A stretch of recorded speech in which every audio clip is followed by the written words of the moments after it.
everybody. I just want to talk to you guys a little bit today about myself.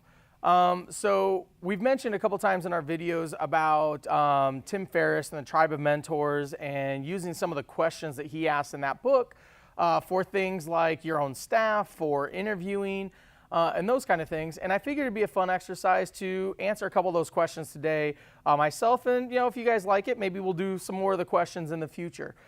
So I've got my cheat sheet, here, so to speak, with me. So if you see me looking down, I'm just making sure I'm reading the question appropriately. And I'm going to start with what I think is a fun one, and that is, what is an unusual habit or absurd thing that you absolutely love?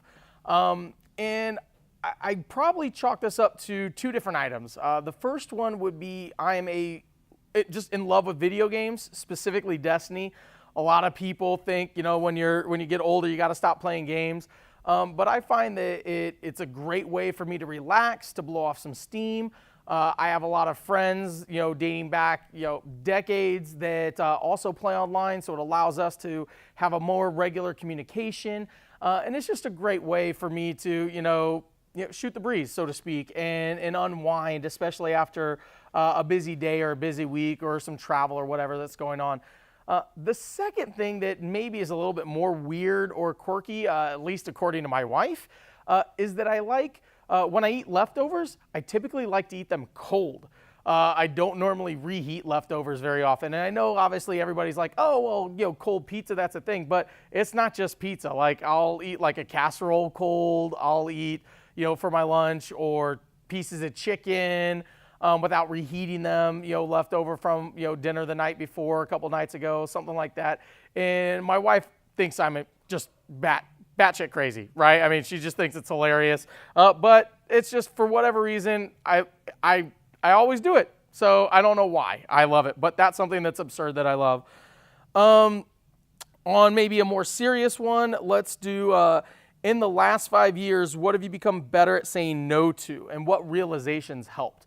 I think it's the best thing I've started to get better at saying no to is new endeavors, new projects.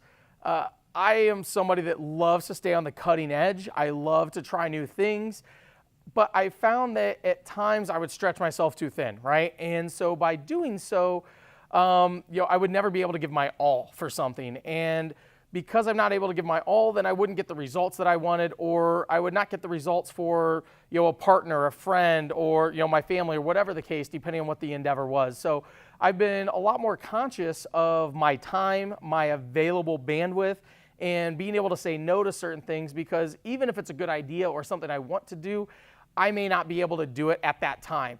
So sometimes it's also not just saying no, but not right now is another option for you to consider, as I sometimes do as well.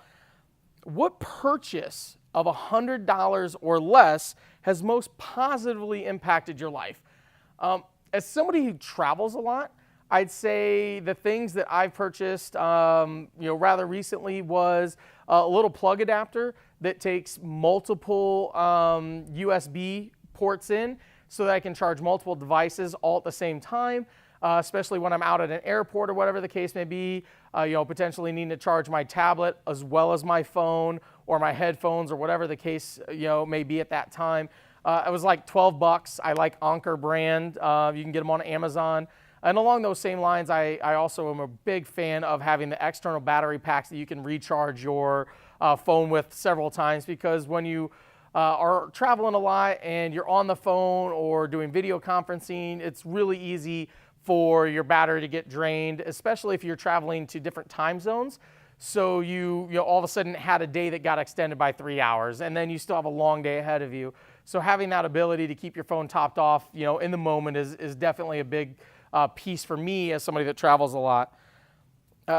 If you could have a billboard with any message, what would it say, right? You can get a message out there to millions, if not billions of people. What would you want that message to be?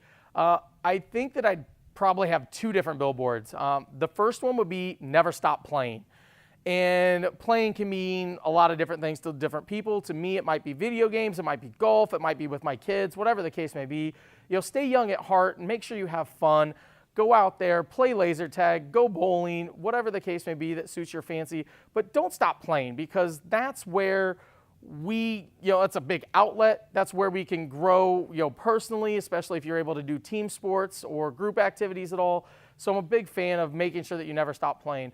The other one that I would say is don't forget to take care of yourself. There's that old adage when you get on an airplane and you have the flight attendant and they go, make sure that you put on your face mask, for oxygen before you put it on your kid. And everybody's always like, no, I'm going to put it on my kid first, right? I got to make sure the kid lives. But at the end of the day, when you got to think about is if you don't take care of yourself, if you don't do the things that make you happy, that make you a better person, that make you, a better version of yourself, then you're not doing right by your kids, right? You're not doing right by your family and your friends, and you're not able to give them the best version of you if you're not giving the best version to yourself. So make sure that you take care of yourself. And don't forget that even if you have a tendency like myself to want to take care of others, got to make sure that you invest in yourself, take care of the things that are important to you to make sure that you're happy and you're productive in your life.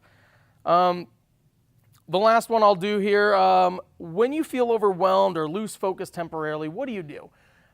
Besides video games, one of the things that I'm a big proponent of when I'm just trying to hammer out through a bunch of emails or a task or a contract, whatever the case may be, I will play music, and I'm kind of all over the place from a genre standpoint. So it might be techno, it might be rap, it might be country, it might be jam band style, who knows? But just playing music and playing it loud.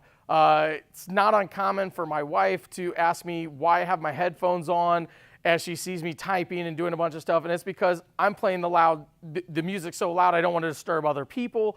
Or same thing in the office, it's not uncommon for people to come in, have a question, and I've been knocking stuff out and I've got the music jamming either in my headphones or even on my computer in the office. So that's typically what I do.